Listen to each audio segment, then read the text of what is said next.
Good morning, everyone. Welcome to Conversations with Anasa. So happy to be here with you all.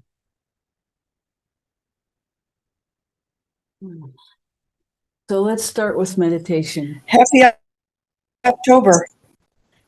Thank you. Happy October to you.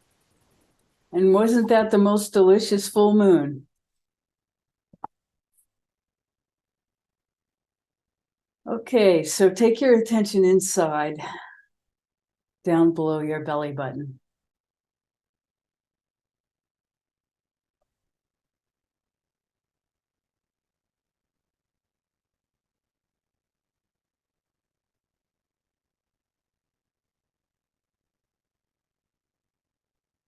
And ask inside yourself in this energetic center to be connected.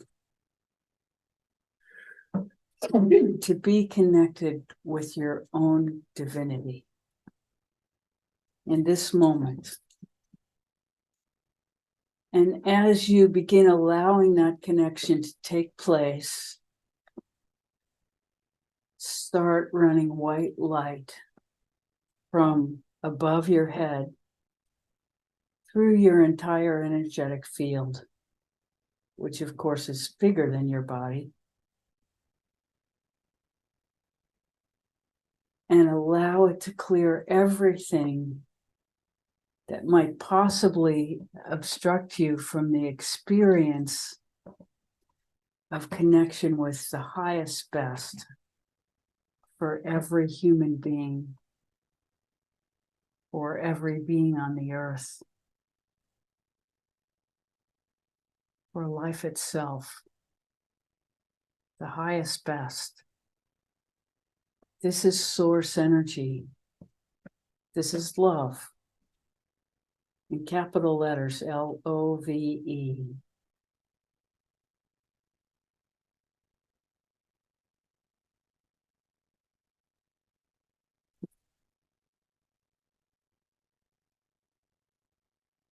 And of course, connecting to it is not the same as understanding it. So leave your mind behind and allow yourself to feel into that which doesn't change, that which is our source.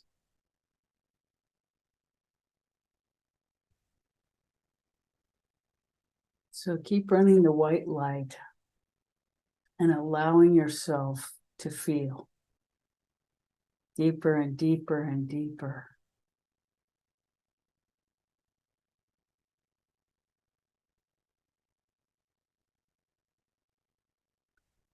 And now breathe into that home base, safe place below your belly button.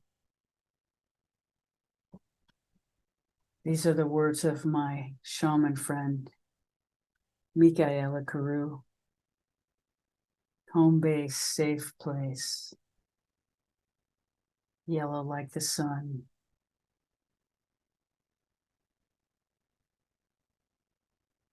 Feel into that space.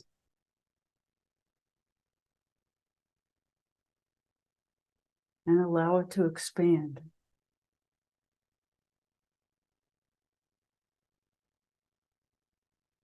And as you feel into that space, see if you can regulate your breath just a little bit to feel in the space between the in-breath and the out-breath.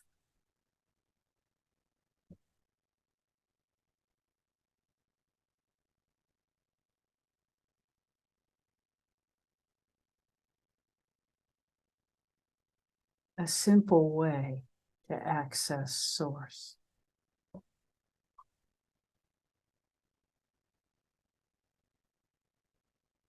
And just drop yourself into that space.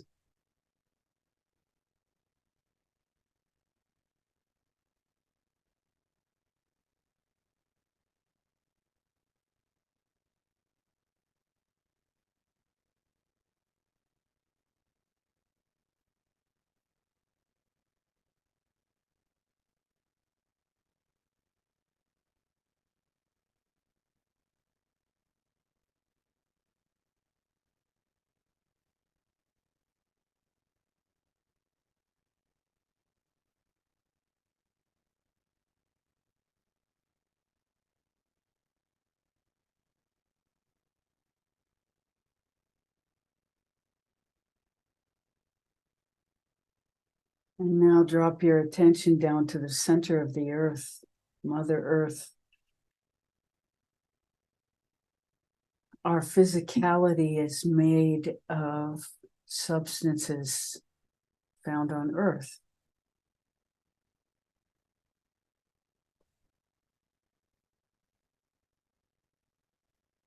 So we feel into Mother Earth with gratitude and wish for everyone on the planet to feel gratitude toward Mother Earth. It would change the world in an instant.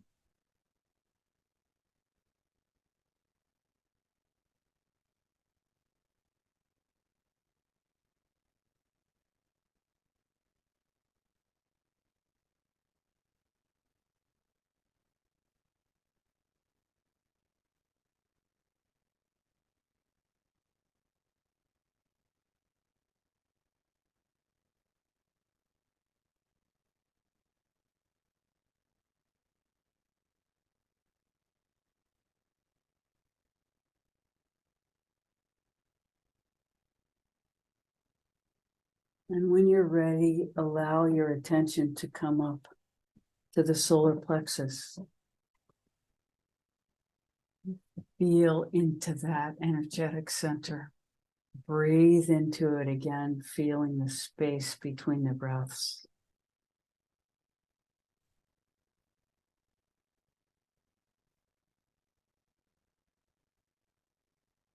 And allow your attention to go to the back of your solar plexus. And feel that begin to relax and release.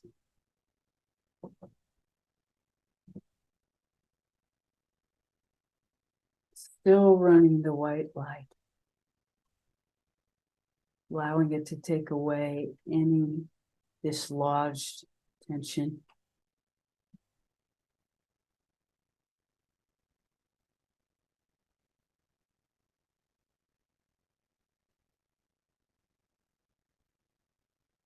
This is very much connected to a Buddhist practice called Vajrasattva, where you visualize yourself as white light.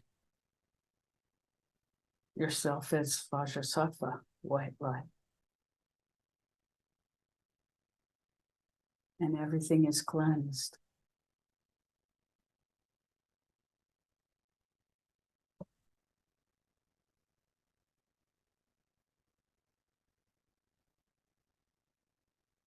And understand what we are doing is worshiping our divinity.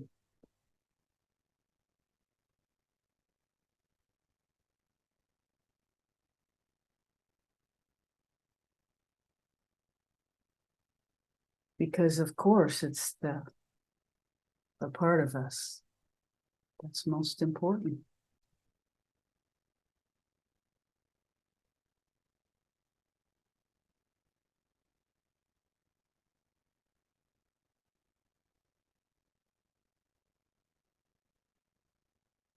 And now allow your attention to move up to your heart center. In the middle of your chest. Feel it open.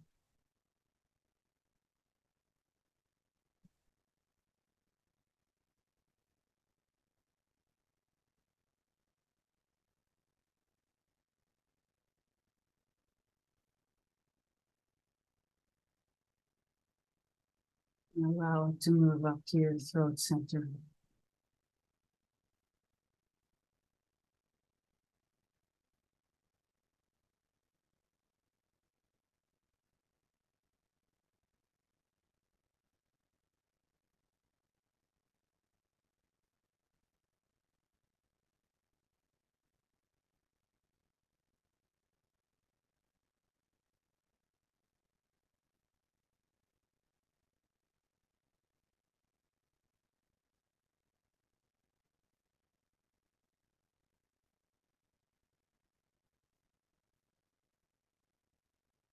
And to your third eye.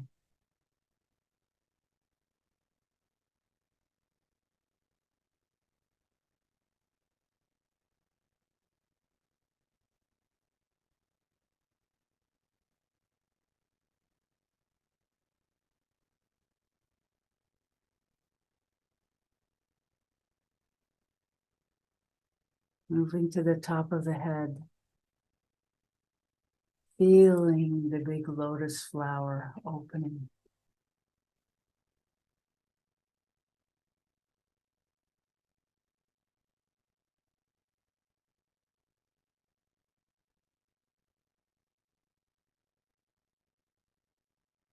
Into the space.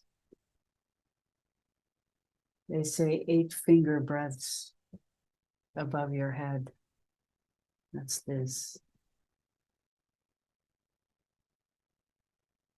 8 of them.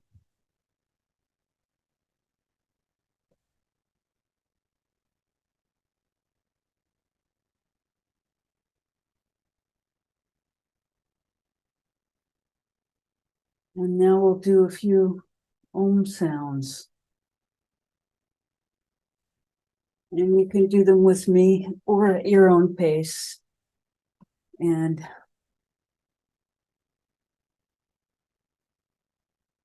we're no good at counting this morning, so we'll do a few. Om.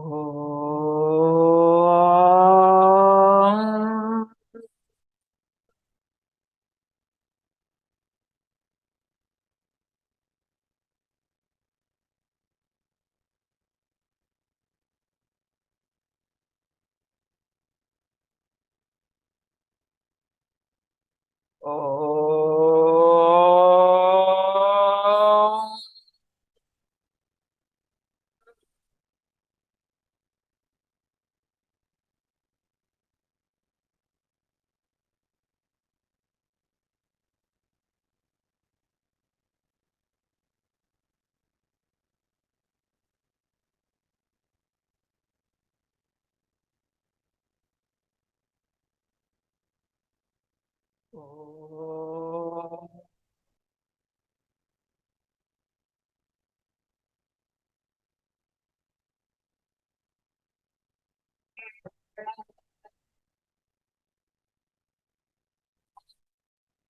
Om.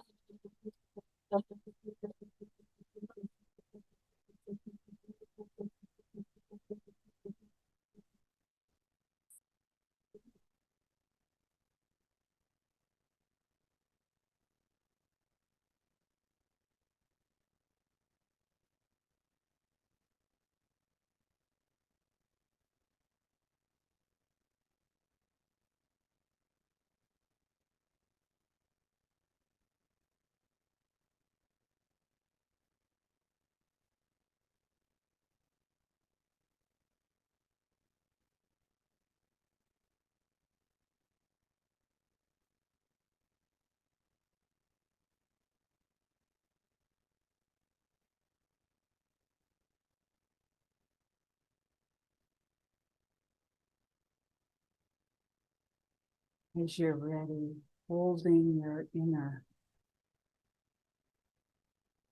lightly,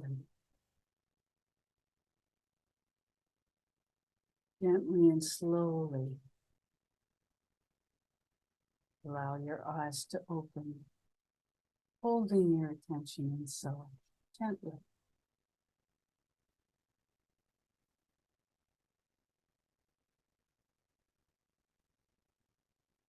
We want to be accustomed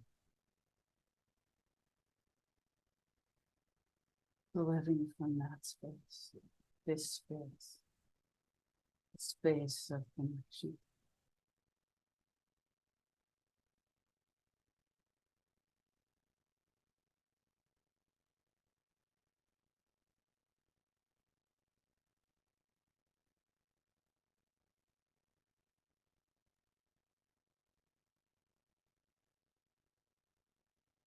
How may we serve this morning? We're so delighted to be with you. We want to say something from last week. You know, we've been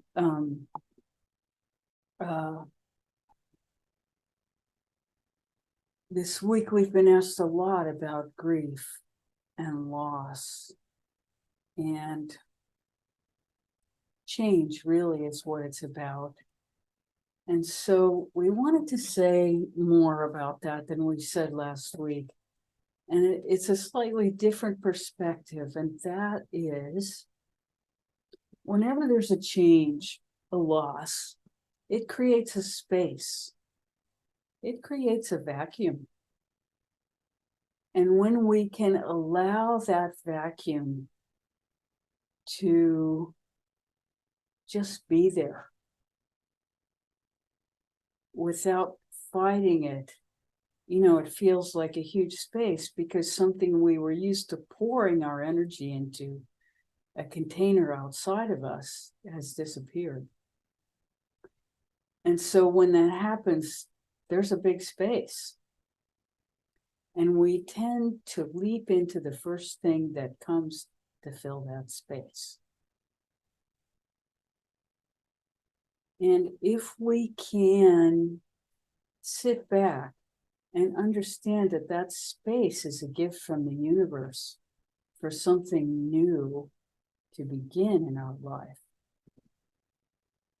And if we can wait and be conscious of that space and what we allow to fill it, we can keep asking into that space. Is this the highest? Is this where I should put my attention? Instead of living from reaction, where we are focusing on the loss itself, we focus on the space and the potential for creative energy to fill that space and move us into something totally, totally different that is actually beyond our imagination. Because we live very much of our lives in our imagination, but our imagination is limited by our experience.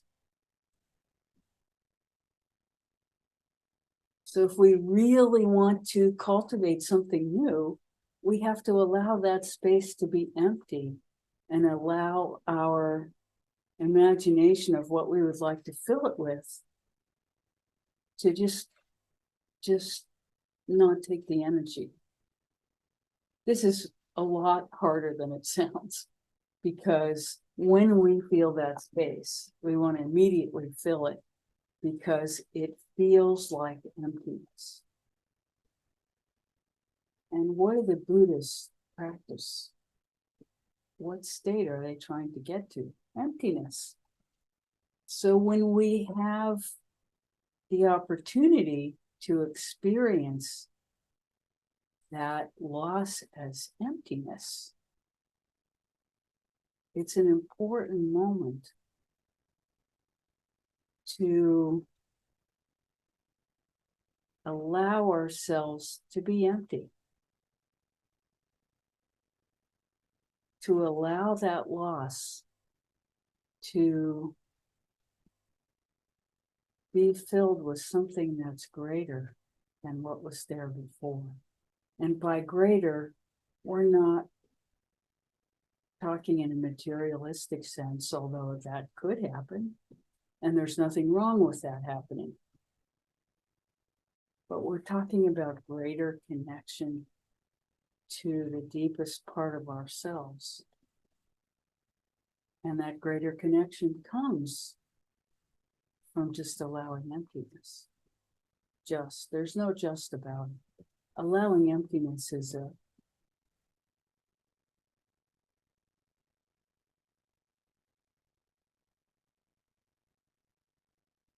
profound act of will.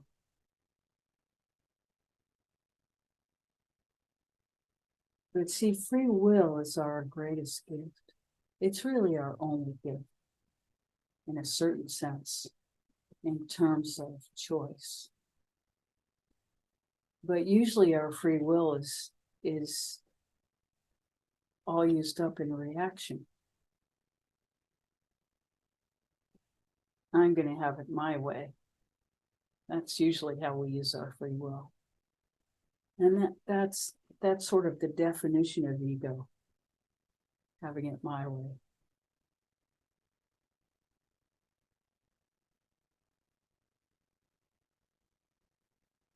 So allowing that emptiness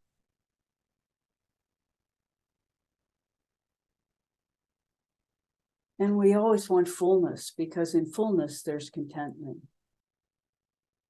You know, that's why so many of us choose food to find fullness when we feel empty.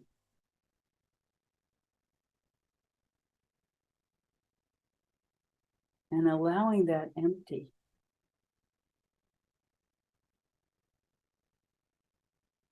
And even expanding that empty.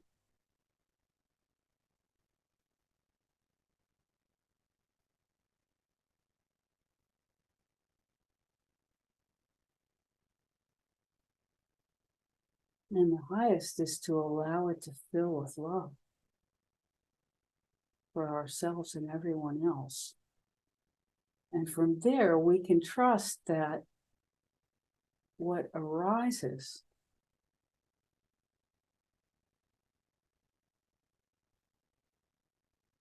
may be in the highest best interests of the whole.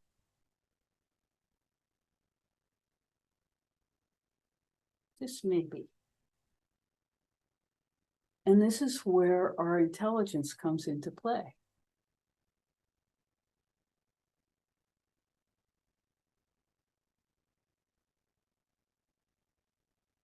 And it does involve allowing ourselves to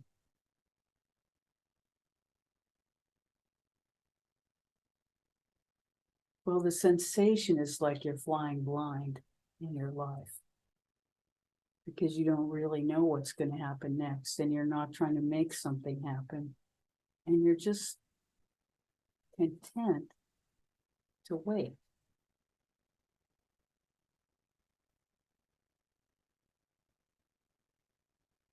And waiting is another word for allowing.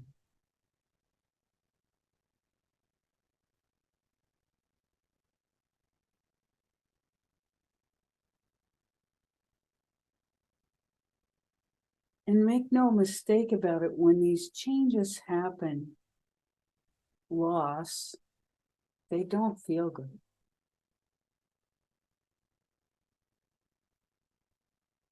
You know, we want to run. At the very least, eat a lot and watch TV. Or, you know, some other thing like that. Madly play solitaire.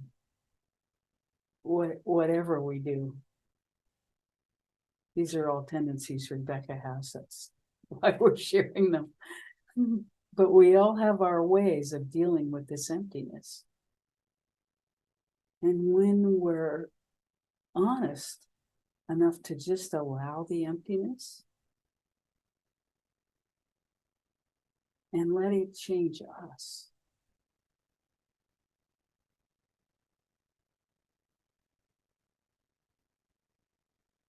something different can happen. Something beyond our imagination.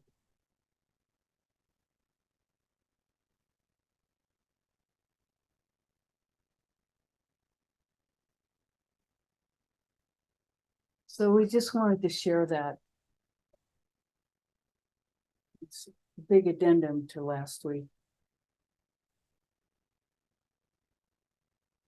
And we're happy to talk about that or anything else you'd like to talk about.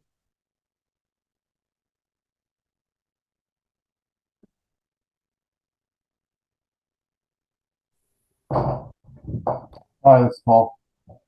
Good morning. So happy to hear from you. Yeah. We've missed you, by the way. Well, I'm here now. Yeah. So bodhicitta, mind, heart, body connection. Could you get into bodhicitta and the concept of bodhicitta? I'd like to hear your take on it, please. So this, you know, this is what my teacher used to call being the hero of your own life.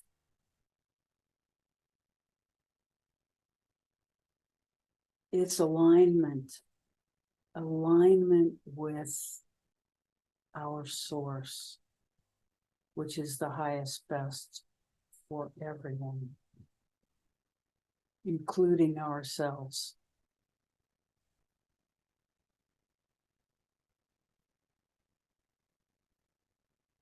And as a matter of fact, if we don't put ourselves first, if we live from sacrifice, we might not have the energy to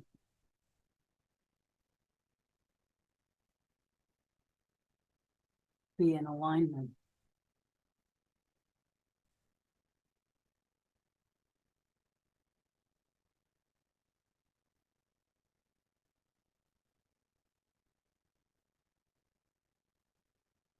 And it's not that sacrifice isn't appropriate at times, but what we sacrifice is our ego.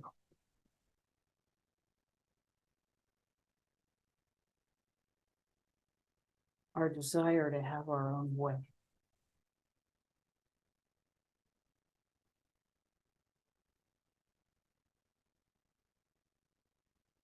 The sacrifice is not my will, but thine. Every religion has that embedded somewhere in its inception, because this is the highest best.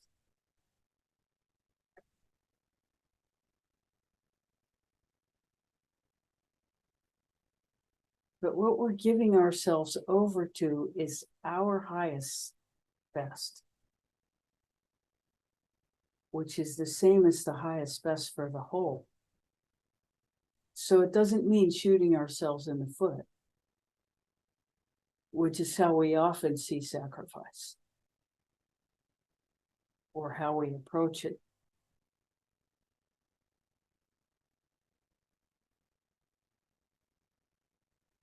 We know you didn't ask about sacrifice, and it may have nothing to do with you. We're speaking to a broader audience this morning, but being the hero of our own life, the heroine of our own life,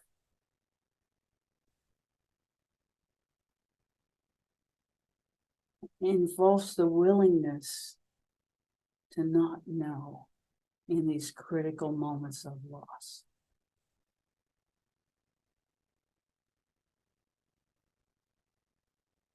And that's the sacrifice, that space where we allow the not knowing.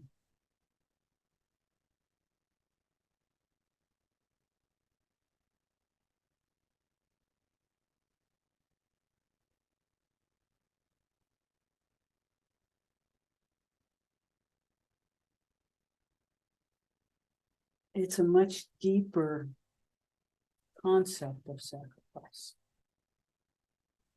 than material. Because literally what we're doing is allowing ourselves to cultivate something deeper in ourselves than our will. And we're using our will to do it.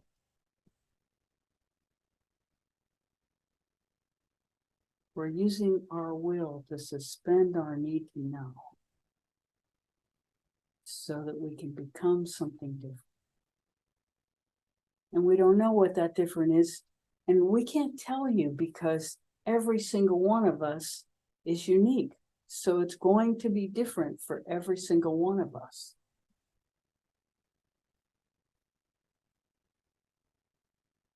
So we welcome your questions about this and anything else.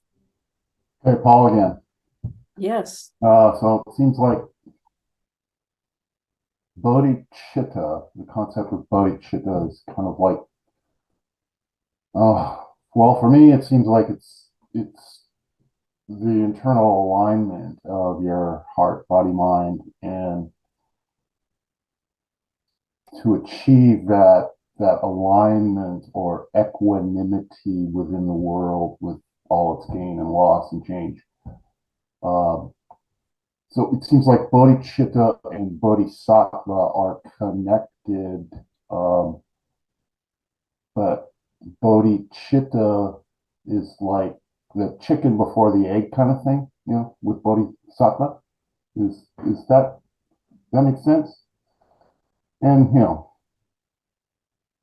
I mean, we all want, it'd all be great for us to be bodhisattvas and uh, reduce the suffering and all sentient beings and rocks and plants and everything. But I think it seems to me like you gotta get that bodhicitta out of the way before you can do the whole bodhisattva thing. So there you go. Well, as far as our understanding, which is quite limited, so we could be wrong about this, but chitta is mind. So its highest state of mind. And sattva is spirit, so its highest state of spirit.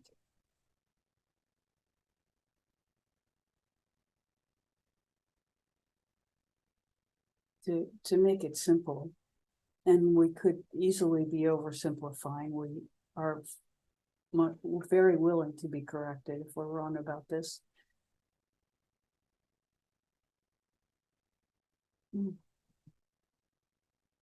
But it all has to do fundamentally with allowing rather than achieving.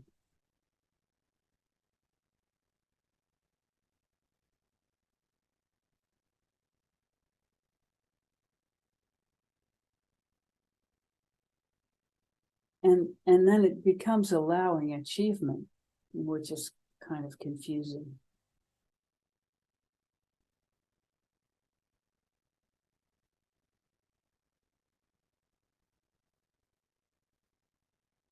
And, it's easy in three-dimensional language to get tangled up in the words.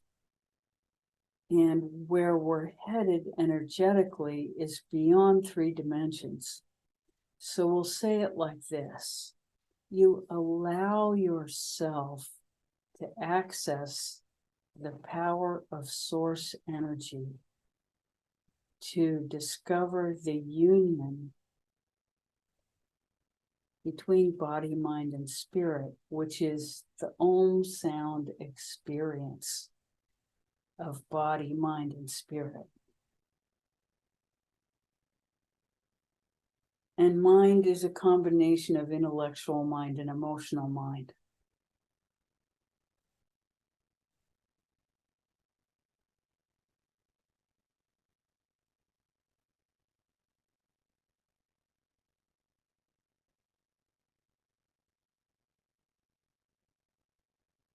So there is this energetic flow from the earth to the spirit, but there is no leaving the body, either in connecting to earth or in connecting to spirit. We are here. Even when we totally embody spirit, we still have a body on this earth.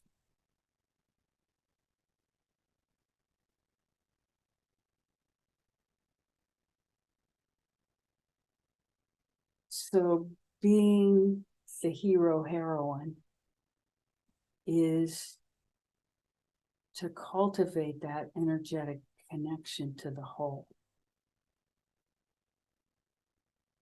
And then it's not that the parts disappear, they are in union. And so it's not exactly cart and horse, it's union. And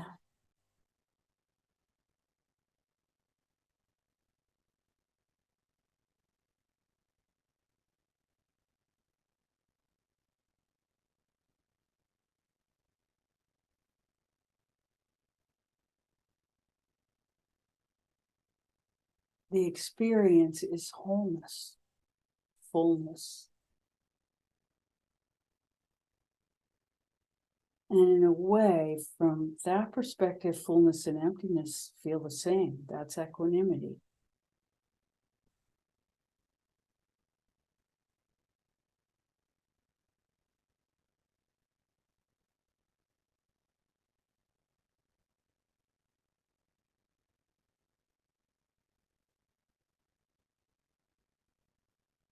But when we speak from that perspective, it starts to sound like word salad, because words limit, and energy is unlimited, unbounded.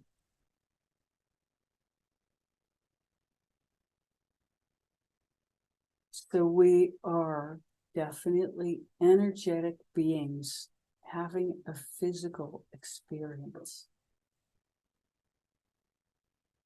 And the two things are not separate, because without connection to that energy, we would not be alive. And so we are attempting to align ourselves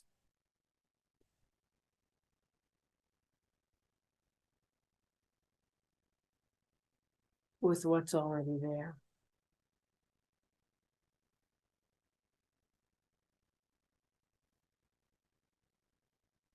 Which is why it's so easy to get tangled up in the words.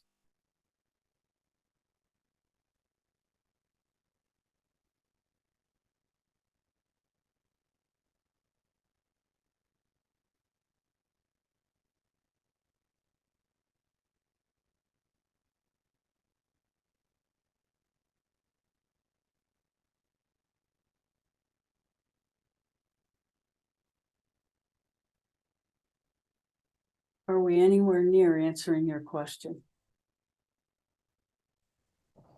It's always good to hear from you and your perspective.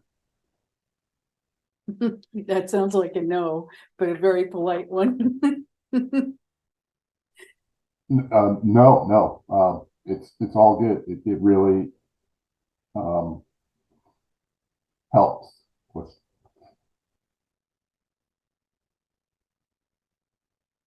We're so grateful for your presence and your questions. It's fantastic for us. Thank you.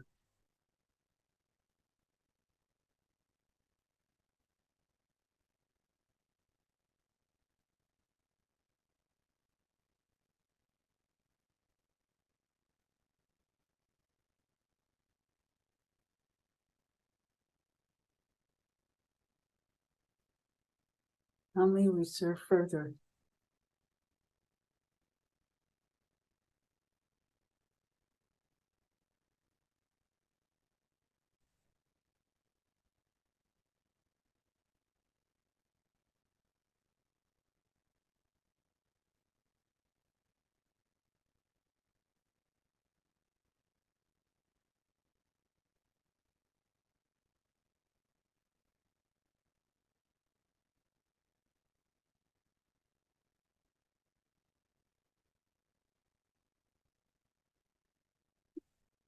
Feel free to speak up. We aren't always looking at the place where the hand raises.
So we can say, from an astrological perspective, that there will be great agitation in the next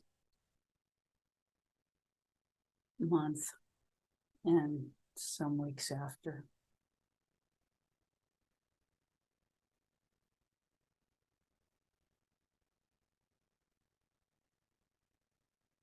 The planet of chaos and distortion, Rahu, is moving from Aries into Pisces. It moves backwards. And as this transition happens from fire to water, as it moves backwards, there will be a lot of agitation and distorted information, both inside and outside, depending on where that happens in our own particular segment of the multiverse.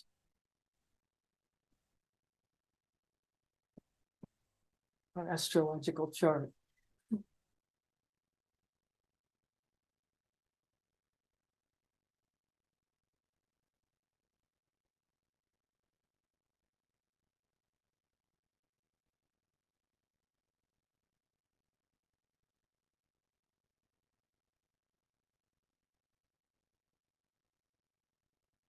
So for Rebecca, the planet of distortion is moving from the house of personal wealth to the house of personal identity. From bad to worse.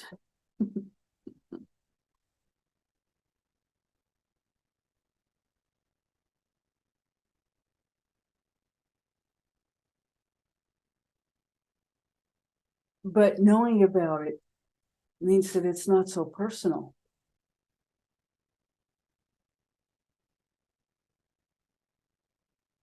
Just know that everything's going to be distorted for a while.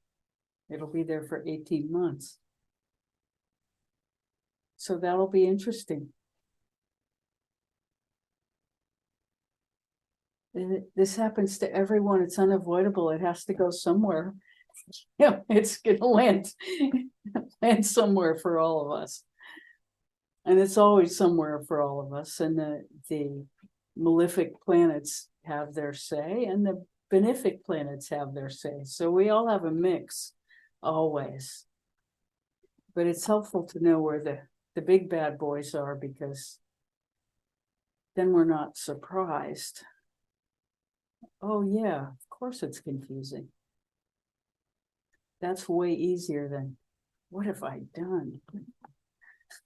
You know, everything's coming down on me. They're very different experiences.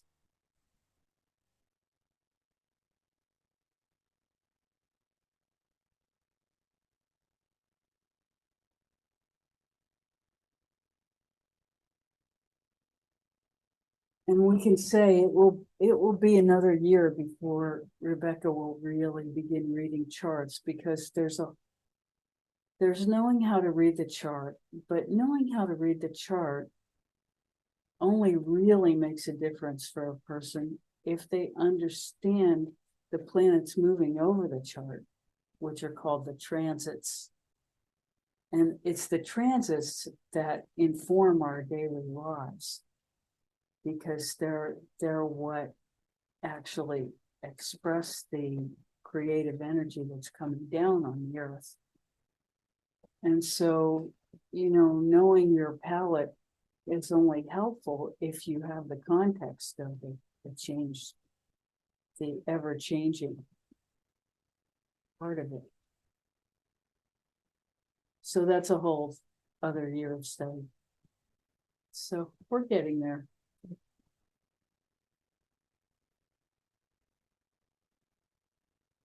But that's the reason we're not really talking personally to people yet. Because it's so easy to say something that ends up not being true because of the transits. You know, you don't want to tell somebody they're coming up on the best period of their life and then it doesn't happen. because of something you can't see yet.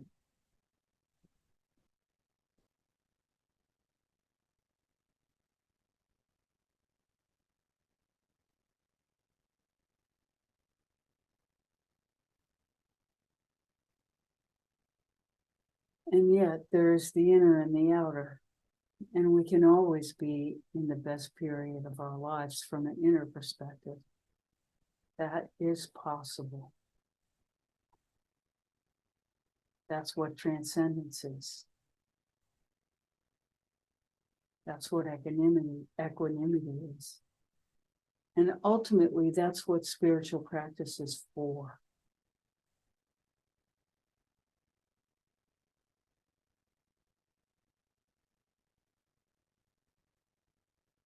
So when we get hit by the unexpected waves in our lives, first of all, we can say, this may not be personal. There's a very high likelihood that it's not personal, that we just are standing in the place we're standing because we happen to be there at this moment.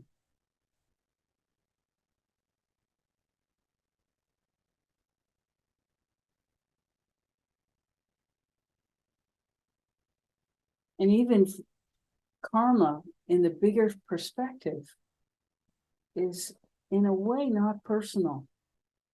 Because if we're responsible for what we did 5 lifetimes ago, and we don't have any idea what that is, how can that be personal? You know, I mean, it's like, it's way too confusing when you look at the big picture. So really, the main thing is keep breathing and keep our breathing as connected as we possibly can. And know that shit happens. It just does all the time to all of us. And sometimes it's really great. And sometimes it's really terrible. And most of the time it's in between. We're lucky. We're very lucky that most of the time it's in between. That's not true for everybody on the planet. For us, it is. We have the opportunity to have most of our experience in between the extremes of good and bad.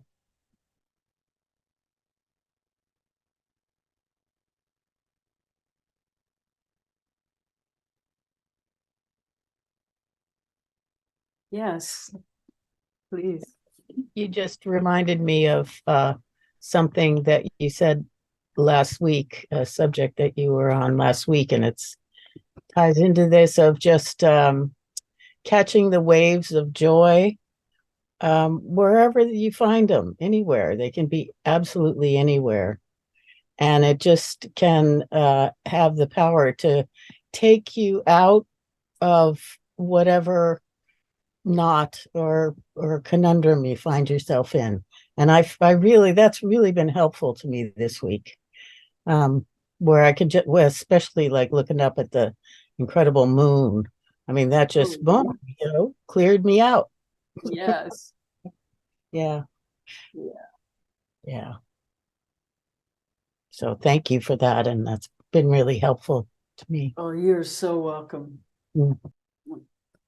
Thank you for reminding us of the joy.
Anything? Andrew, anything?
Yes, please.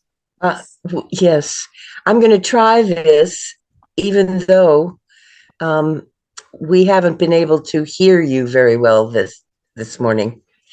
But we just heard the last person fairly well, so we thought it was our machine, which is old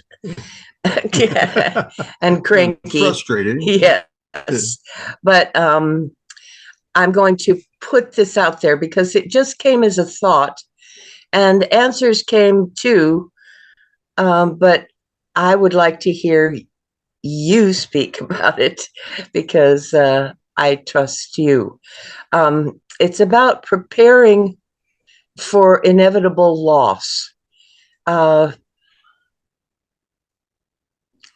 Part of the answer is be in the moment, and as the last person said, allow joy to take the moment out of any kind of trepidation. However, there is a question about the attitude. And as you were talking about at the beginning, what we caught of it was that in loss, there is an inevitable emptiness, which I have experienced. And I also have experienced the desire to fill it with something. And for the anticipating loss, there's also a desire to fill it with something or distract from it. Anyway, did that make any sense at all? Yes, and the reason you couldn't hear is because we forgot to put the microphone on. It was a foot away. So hopefully it's better now. Oh, yes. Oh, brilliant. Good. So Thank sorry you. to everyone for that. Microphone is now on. So hopefully you could hear anyway. Yes. But so really the greatest loss we fear is the loss of our loved ones. Yep. And the loss of our own capacity. Those are sort of the two things that we fear the most. Yep. Our loved ones go, and when our own capacity goes. These are the two things. So in a way, oddly enough, the loss of the loved one is easier to address because one of the things that happens as we cultivate our deepest inner is that we become more and more connected in the deepest part of ourselves and in the deepest part of our loved ones. So that when that physical separation occurs, the love never dies. And if you think to the people that you have loved who have already passed on, and probably everybody on this call has loved ones who have passed on, that's the truth of the situation. The love doesn't die. And so the grief is like a glove. You know, when the glove is on, we are in connection with our person. They are here with us. When the person dies, the glove gets turned inside out. And it's like we become a mass of painful nerve endings exposed. But the love never dies. Those painful nerve endings are the same love, just turned inside out. And if we can hold to the love in ourselves, we can feel into the communication of the love that's available on the other side and live from that.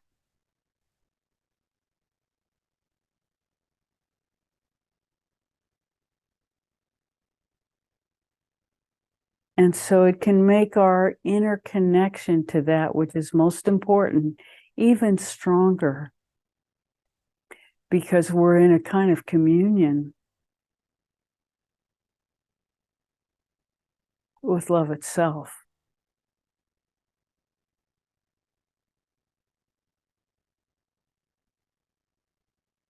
This is far easier said than done. We admit it. And it's a process. It's a process of cultivation. And in the beginning, it takes faith because you're in so much pain. I mean, this is the part of loss that we would all like to skip, the pain.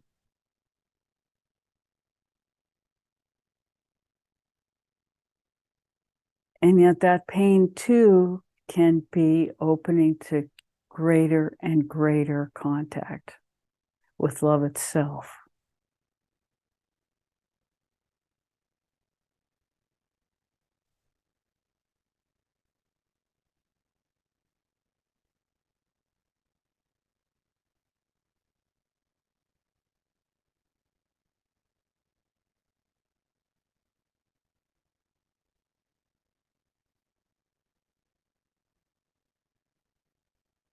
You know, the Chinese symbol for opportunity is the same symbol as change.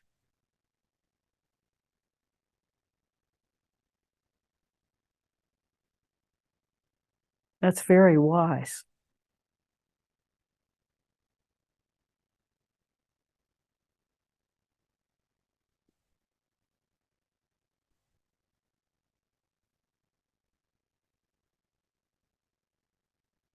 But in that understanding,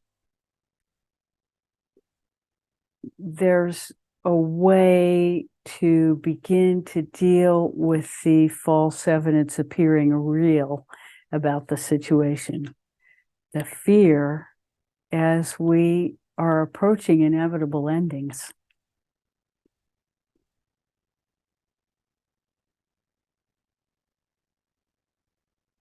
And, you know, we'll say from Rebecca's experiencing, watching people as they approach death, human beings are endlessly adaptable.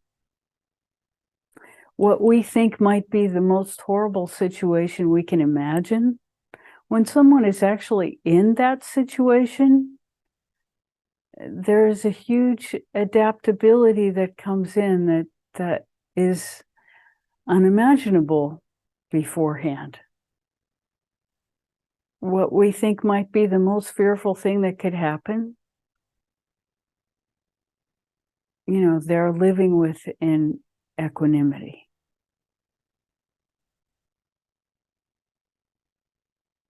And maybe with a greater understanding than we have, because they're living it. And it doesn't feel like we imagined it would feel to them. So a lot of our torment comes from imagination.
More about that?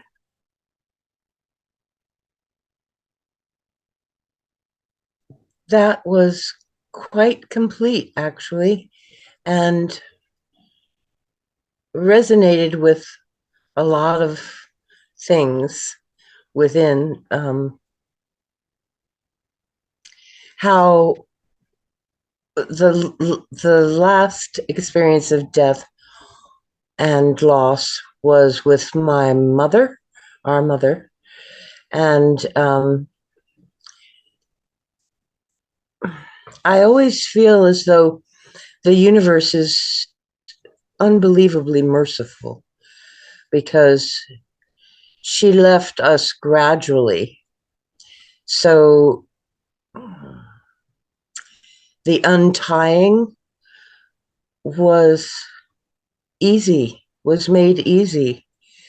And then, as you said, what has been left is more and more love as unbidden um, situations that I actually wasn't quite conscious of when I was living them come really clearly.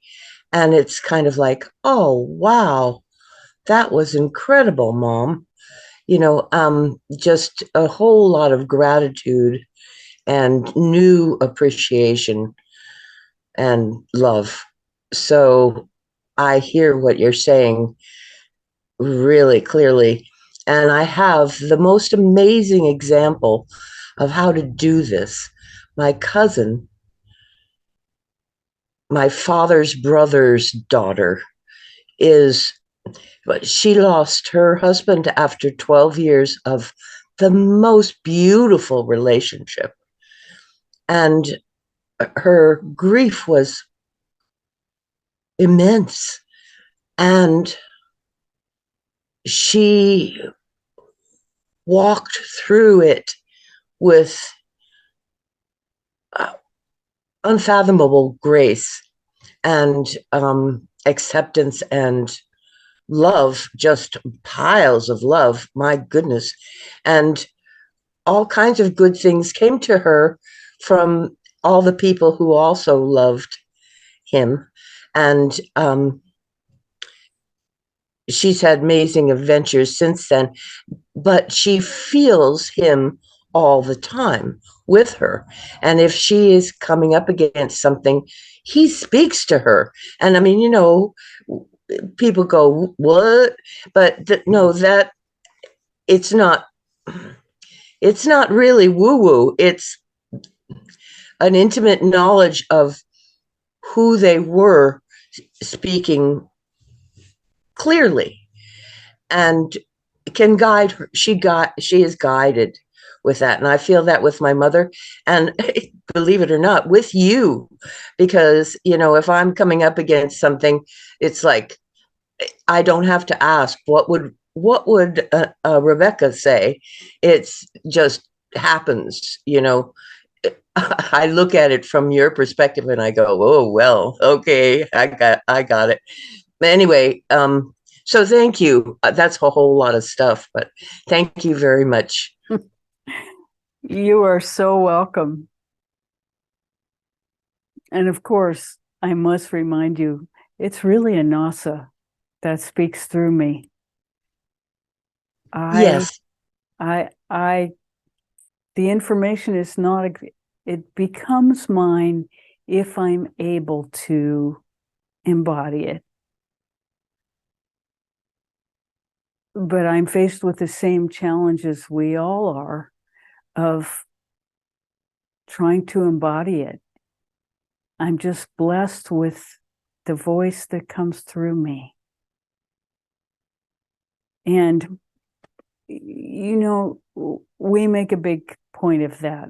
Actually, Rebecca makes a big point of that, because to become identified with that voice is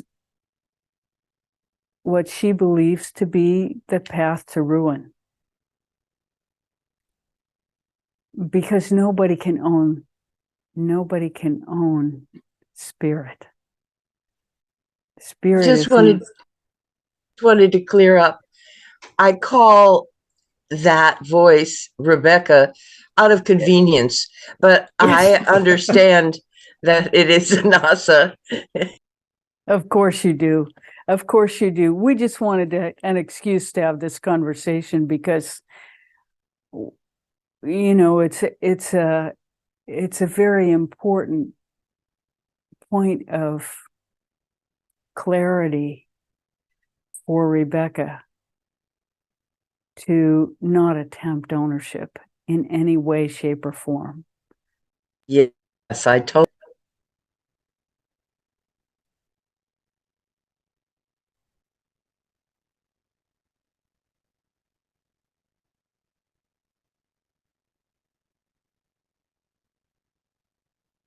And also, we think that the idea of ownership is such a great limitation to the people who are trying to grow, that, only you can have it and I can't. That whole conversation is, that's not a good conversation. The conversation is, how do we all live from it? And of course, everyone can live from it. This is not something unique that happens every 3 billionth person. This is our birthright. Everyone has the opportunity to connect to the highest best. It should not be a rare thing. This is why we're speaking, because this is really, really important for humanity to get, so that this shift can happen and everyone can live from love and everyone can have everything they need. The earth has plenty to give and she can heal quite easily, but harmony has to happen within each of us for it to be expressed in the world. Simple, simple, simple. And anybody who tries to own that availability of spirit is doing a great disservice to convince people around them that they're the only one. Catholic Church, case in point. If there can only be one pope, what about everybody else?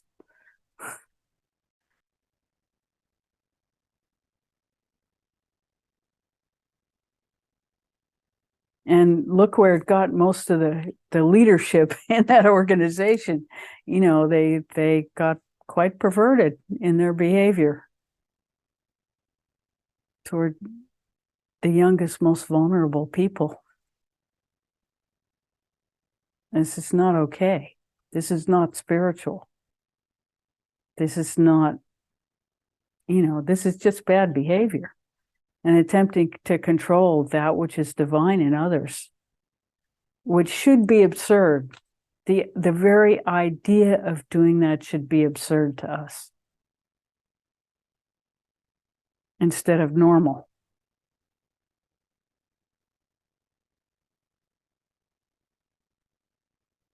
And still, the culture insists on normalizing. Taking advantage of children is perversion.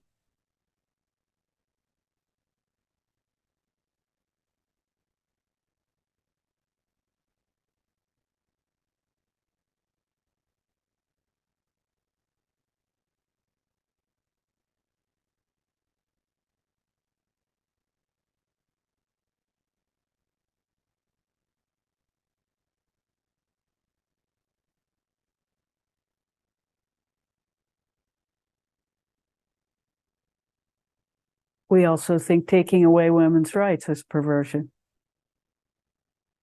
These things are not okay.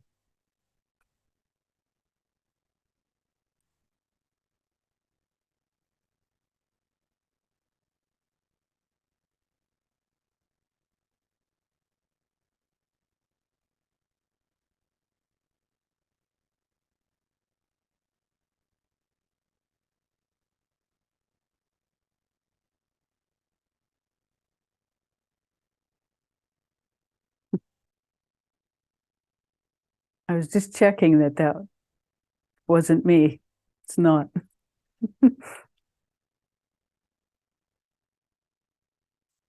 I have strong feelings about these things.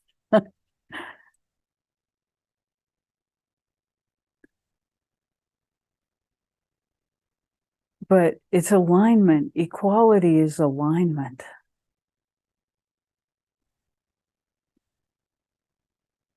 Equal rights.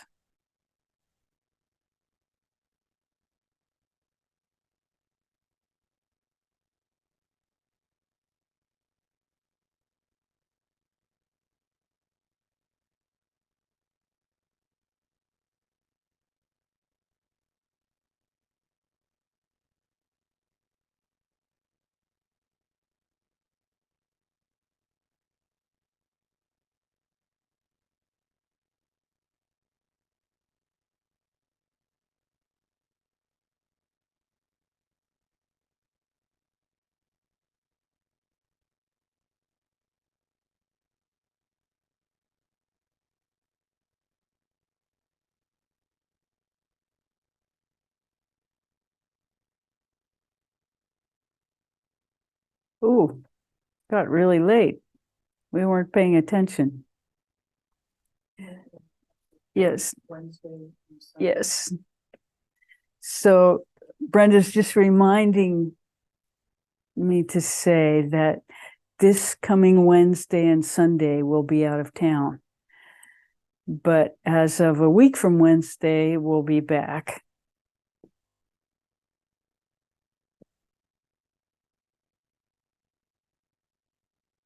We're doing a bit of a retreat.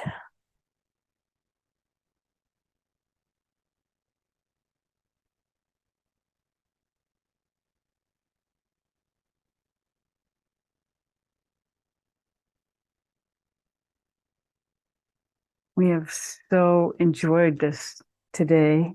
So let's go back into our meditation.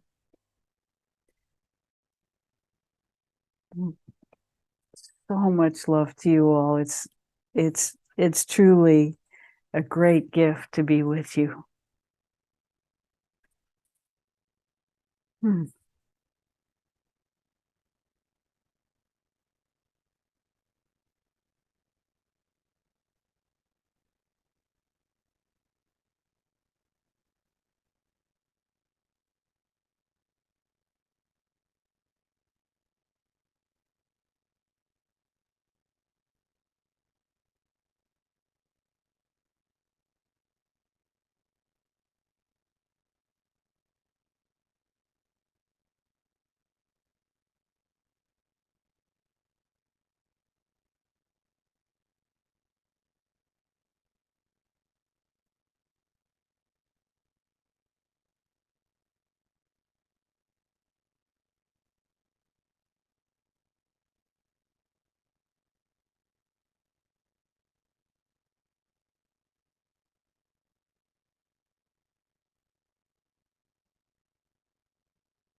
Mhm.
Thank you so much for coming. Mm, what a great gift. So much love to you all. Bye for now.